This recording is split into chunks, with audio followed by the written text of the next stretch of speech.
ගොඩක් අයගේ කතාව වෙන්නේ එයාට ගෝල් එකක් තියෙනවා. ඒ ගෝල් එකට අදාළව එයා ප්ලෑන් එකක් හදනවා. ඒ ප්ලෑන් එක එයා ක්‍රියාත්මක කරනවා. එයාට චැලෙන්ජස් එනවා. එයා ගාව ලොකුවට එක්ස්පෙක්ටේෂන්ස් තියෙනවා මේක හරියයි කියලා. නමුත් එයා ෆේල් වෙනවා. එයාට තව චැලෙන්ජස් එනවා. එයා ගිව් අප් වෙනවා. මේක තමයි හැමෝගෙම වගේ කතාව වෙන්නේ. ගොඩක් අය ගිව් අප් වෙන්න හේතුවත් මේක. මම අද කතා කරන්නේ මේ ෆේල් වෙන එකේ හොඳ පැත්ත. පොසිටිව් පැත්තක් තියෙනවා. ෆේල් වෙන එකෙන් අපිට වාසි හම්බෙනවා. ඒ වාසි ගැන කතා කරන්නේ. සාර්ථක වෙන්න නම් මේ මම කියන දේවල් ටික අත්‍යවශ්‍යයි. අනිවාර්යයෙන්ම ඕන වෙනවා. සාර්ථක වෙන්න නම් ෆේල් වෙන්න ඕනේ. ඇයි මං එහෙම කියන්නේ? බලමු වීඩියෝ එකෙන් මම මොනවද මේ කතා කරන්න කියලා. ෆේල් වෙන එකෙන් ඔයාට ලැබෙන පළවෙනිම වාසිය තමයි දරා ගැනීමේ හැකියාව ඔයාට හම්බෙනවා. ප්‍රශ්න ආපු නැති, ප්‍රශ්න වලට මුහුණ දීලා නැති, ෆේල් වෙලා නැති අයට එක ප්‍රශ්නයක් ආවහම මුළු ජීවිතේම කඩාගෙන වැටුණා වගේ තමයි ඉන්නේ. ඒගොල්ලෝ තමන්ගේ ජීවිත ආශාවත් නැති කරගන්නවා. ජීවත් වෙන්නත් එපා වෙලා වගේ කලකිරිලා ඉන්නවා. හැබැයි කටුළු වලට මුහුණ දීපු ෆේල් වෙච්ච එක ෆේල් එකක් නෙමෙයි. ෆේල් වෙන ඉවරයක් නෑ. මේ විදිහේ කෙනාට තවත් ගැටලුවක්, තවත් ප්‍රශ්නයක්, චැලෙන්ජ් එකක්. එහෙමත් නැත්නම් ෆේල් වෙන එක එච්චර දෙයක් නෙමෙයි. එයාට ඒ ශක්තිය, ඒ ෆේල් වුණාට පස්සේ දැනෙන ඒ දුක එයාට දරා ගන්න පුළුවන්. එයාගේ හිත හයිය කරගන්න එයා දන්නවා. මොකද එයා ඒකට මුහුණ දීලා තියෙන නිසා. ඉතින් ඔයා ෆේල් වෙලා නම් ඉන්නේ ඒකෙන් කියන්නේ ඔයා ශක්තිමත්. ඒකෙන් ඔප්පු වෙන්නේ ඔයා ශක්තිමත්. ඔයාට ඒක දරා ගන්න පුළුවන් කියන්නේ වේදනාව. මොකද අපි ගෝල් එකක් ගැන හිතනකොට අපේ හිතේ ගොඩාක් එක්ස්පෙක්ටේෂන්ස් තියෙනවා. අපි බලාපොරොත්තු ගොඩාක් ඇති කරගෙන තියෙන්නේ. මේ වැඩේ හරියයි, මට හරියයි. මේකෙන් මම සාර්ථක වෙයි. උත්සාහ කරනවා, ගොඩාක් මහන්සි වෙනවා, හાર્ඩ් වර්ක් උපරිමයෙන්ම. ඔයා මාර විදිහට මහන්සි වෙනවා ඒකට. ඉතින් ඒ නිසා ඔයා එච්චර මහන්සි වෙලා ඔයාට ඒක හරි ගියේ නැත්තම් වගේ ප්ලෑන් එක වැඩ කරේ නැත්තම් ඔයාලට ගොඩාක් ලොකු දුකක් ඇති වෙනවා කලකිරීමක් ඇති වෙනවා Taman සම්බන්ධයෙන් නේද? එතකොට ඒ වෙලාවෙත් ඔයාට පුළුවන් නම් ඒ දුක දරා ගන්න. ඔයාට පුළුවන් නම් ඒ වෙලාවෙත් ඔයත් එක්කම ඉන්න මෙන්න මේ විදිහට ඔයාට කරන්න පුළුවන් නම් ඔයාට ඒ ශක්තිය තියෙනවා කියන්නේ ඔයා ඇත්තටම ශක්තිමත්. ඔයා ගොඩාක් ශක්තිමත්. එකෙන් ඔප්පු වෙනවා ඔයා හිත හයිය කෙනෙක් කියලා. ඒ නිසා ෆේල් වුණා කියන්නේ ඔයා ඒකට මුහුණ දුන්නා කියලා කියන්නේ ඔයා ෆේලියර් කෙනෙක් නෙමෙයි. ඔයා ස්ට්‍රෝංගර් කෙනෙක්. ඔයා ස්ට්‍රෝංගර් කෙනෙක් තමයි ඔයා. ඔයා ශක්තිමත් කෙනෙක්. ඒ නිසා පළවෙනි දේ ඒක. දෙවෙනි දේ තමයි ඔයා ෆේල් වුණාට පස්සේ නිකන් ඉන්නේ නැහනේ. ඔයා ඇනලයිස් කරලා බලනවා ඔයාගේ ප්ලෑන් එක. ඇයි මට මේ ප්ලෑන් එක හරි ගියේ නැත්තේ? මට කොතනද වැරදුනේ? ඔයා හේතුව හොයනවා, රීසන් එක හොයනවා. මේක ෆේල් වෙන්න මගේ ප්ලෑන් එක වැඩ කරන්නේ නැති වෙන්න බලපාපු හේතුව. ඒ වගේම තමයි ඔයා ඔයාවත් විශ්ලේෂණය කරනවා. ඔයාවත් විශ්ලේෂණය කරලා බලනවා කොතනද මට වැරදුනේ. කොතනද මට වැරදුනේ කියලා ඔයා විශ්ලේෂණය කරන ඇනලයිස් කරලා බලනවා. ඔයා හොයා ගන්නවා ඒකට හේතුව. ඒක ගොඩාක් වැදගත් වෙනවා ඔයාට සාර්ථක වෙන්න. ඉදිරියේදී ඒක ගොඩාක් ඔයාට වටිනවා ඒ දේ ඉගෙන ගන්න එක. තුන්වෙනි කාරණය තමයි අනිත් අයගේ ඇටෙන්ෂන් එක අඩුයි. අනිත් අය ඔයාට දක්වන අවධානය අඩුයි. ඒක කොච්චර හොඳද? ඔව්. හිතන්න ගොඩාක් අය ඔයා ගැන හිතමින් ඔයාගේ දේවල් හොයමින් ඉන්නවනම් ඔයාට ඒක කම්ෆර්ටබල් නෑනේ නේද? ඒගොල්ලෝ හැමදෙස්සම ජජ් කරමින් ඉන්නේ. හැබැයි ඔයා ෆේලියර් කෙනෙක් කියලා හිතනවා නම් කෙනෙක් එයා ෆේල් වුණා කියලා හිතුවොත් ඒගොල්ලෝ ඔයා ගැන හිතන විදිහ ගොඩක් බාල කරලා හිතන්නේ. මෙයා වැඩ කර නැති කෙනෙක් කියලානේ. එතකොට ඔයාට ගොඩාක් වාසි. මොකද ඔයාට ෂේප් එකේ වගේ වැඩ ටික කරගෙන යන්න පුළුවන්. අනිත් කාරණේ තමයි ඔයාට ෆේල් වෙන්න බයක් නැහැ. ඔයා කලින් ෆේල් වෙලා තියෙන නිසා ඔයාට ගට් එකක් තියෙනවා තව ෆේල් එකකට මුහුණ දෙන්න, චැලෙන්ජ් එකට මුහුණ දෙන්න, ප්‍රශ්නයකට මුහුණ දෙන්න. ඔයා බය නැහැ. මොකද ඔයා ඒක විඳලා තියෙනවා. ඒ නිසා ඔයා ඒක ලොකු ප්‍රශ්නයක් කරගන්නේ නැහැ. ඔයාට ශක්තිය තියෙනවා, ලොකු ගට් එකක් තියෙනවා. ඒ දේවල් වලට මුහුණ දෙන්න. අනිත් කාරණය තමයි ඔයාට ඔයාගේම කතාවක් තියෙනවා. ගොඩක් අයට තමන්ගේම කතාවක් නැහැ. අනිත් අයගේ කතා අහගෙන ඉන්නවා විතරයි. නමුත් ඔයාට ඔයා ෆේල් වෙලා, ඔයා බිඳුවේ ඉඳලා ඇවිල්ලා ඔයාට ඔයාගේම කතාවක් තියෙනවා මිනිස්සුන්ට කියන්න, ලෝකයට කියන්න. මට වැරදිච්ච තැන් මේවා. මම නැගිට්ටේ මේ විදිහට. මම ෆේල් වුණා. මම ආයි නැගිට්ටේ මේ විදිහට කියලා ඔයාට කියන්න කතාවක් තියෙනවා. ඔයාගේම කතාවක් තියෙනවා. අන්තිම කාරණය තමයි. මොකක්ද අන්තිම කාරණය? ඔයාට හොඳ එක්ස්පීරියන්ස් එකක් තියෙනවා. ඔයා ඉන්න ශේෂ්ත්‍රය ඇතුලේ ඔයා ඉගෙන ගත්ත දේවල්. අර ෆේල් වුණා කියලා අපි කිව්වනේ. ඒ ෆේල් වුණා කියන්නේ වැරදුනා කියන්නේ ඔයා ඒ අතරේ ගොඩාක් දේවල් ඉගෙනගෙන තියෙනවා. එක ෆේල් එකෙන් අපි කතා කරමුකෝ අපි අපේ ප්ලෑන් එකක් අපි උත්සාහ කරපු දෙයක් අපිට වැරදුනා කියලා. ඒ වැරදුන තැන අපි දහසකුත් දේවල් ඉගෙන ගන්නවා. ඒක තමයි ෆේල් එකේ මිරකල් එක කියන්නේ. අපි ගොඩාක් දේවල් ඉගෙන ගන්නවා එක දෙයකින්. ඒ ඉගෙන ගන්න දේ අපේ ජීවිතයට මාරම වටිනවා. අපේ ජීවිතයට අපේ සාර්ථකත්වයට ගොඩාක් වටිනවා. රයිට්? අන්න ඒකයි කියන්නේ මේ ෆේල් වෙන එකේ පොසිටිව් පැත්ත.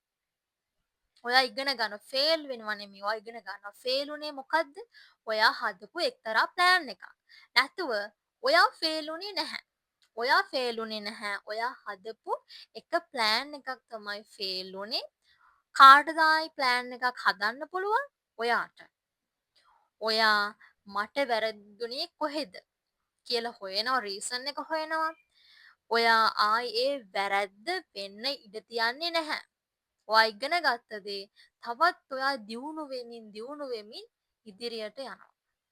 හරිද? දැන් අපි කතා කරමු එක ෆේල් එකකට අපි මුහුණ දුන්නට පස්සේ අපේ හිත හයිය කරගන්නේ කොහොමද?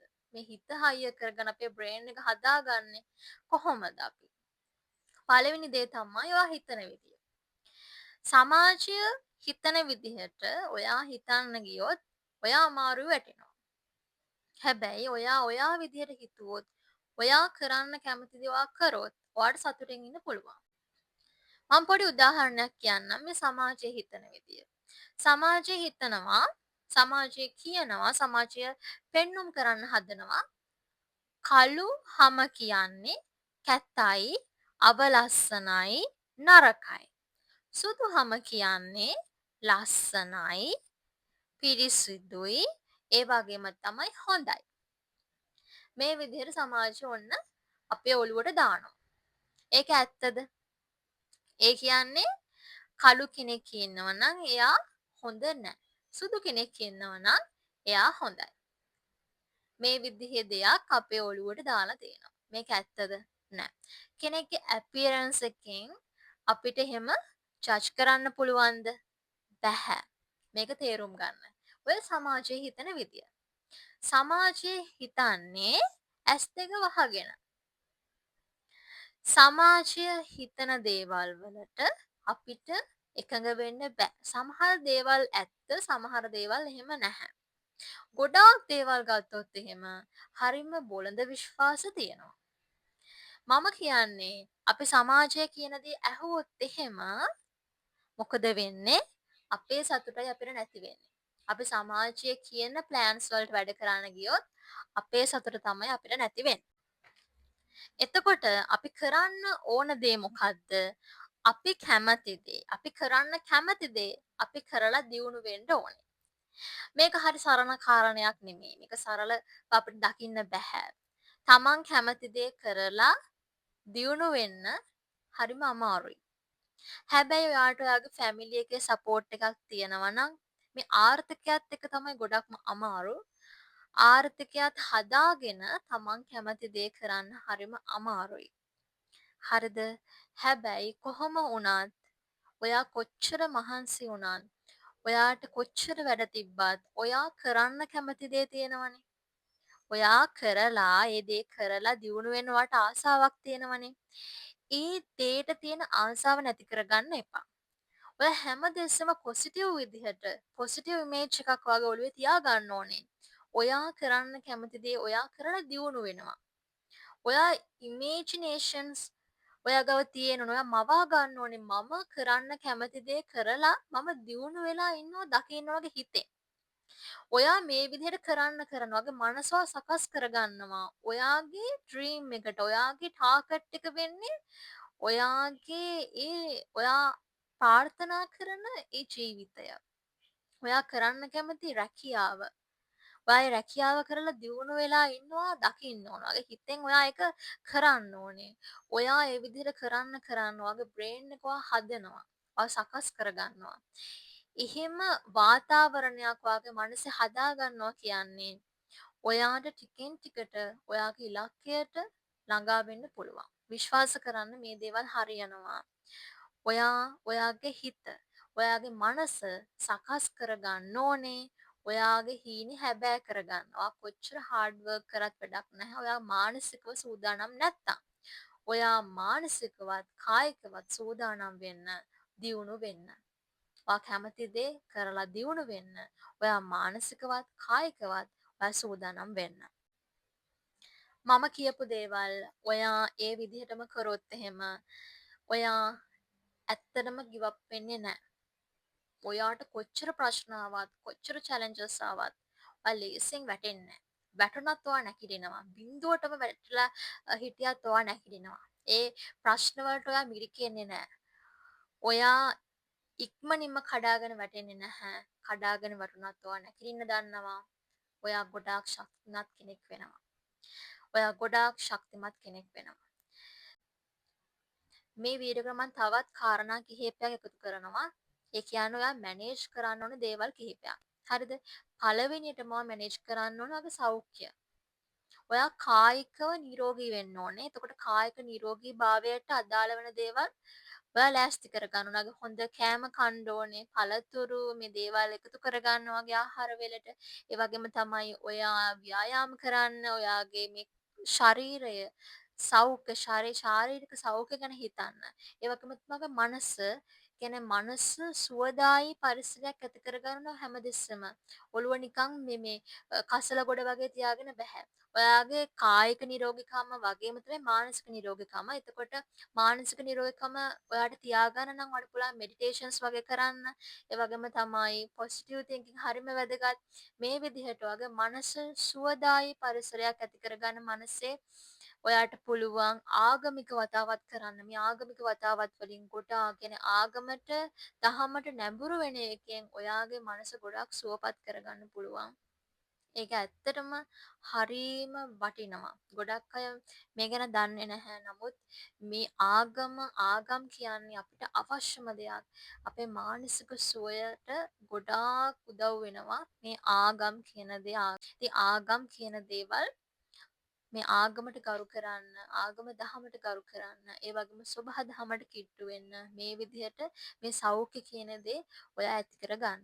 ඒ වගේම තමයි ආර්ථිකය හදාගන්න, ආර්ථිකය මැනේජ් කරගෙන යන වගේ මුදල් ඔයා වියදම් කරන විදිය ඊට පස්සේ ඔයා උපයනවා වියදම් කරනවා ඔයා ඉන්වෙස්ට් කරනවා නම් ඉන්වෙස්ට්මන්ට් එකක් යනවා නම් ඒකත් එහෙමයි සේවින් නම් ඒකත් එහෙමයි මේ විදිහට මැනේජ් කරගෙන යන්න ඔයාගේ මුදල් ඒත් එක්කම ඔයාගේ රිලේෂන්ෂිප්ස් ඒ කියන්නේ මිතුරුකම් ඊට පස්සේ පවුල ඇත්ත එක්ක ගත කරන දේවල් මේ හැම දෙයක් මැනේජ් කරගෙන යන්න.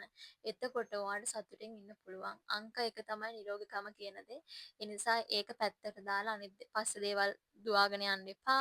ඔයා මතක තියාගන්න. ඒක අංක 1. හැම දෙයක්ම ඔයා මැනේජ් කරගෙන යන්න. එතකොට ඔයාලට සතුටින් ජීවත් වෙන්න පුළුවන්.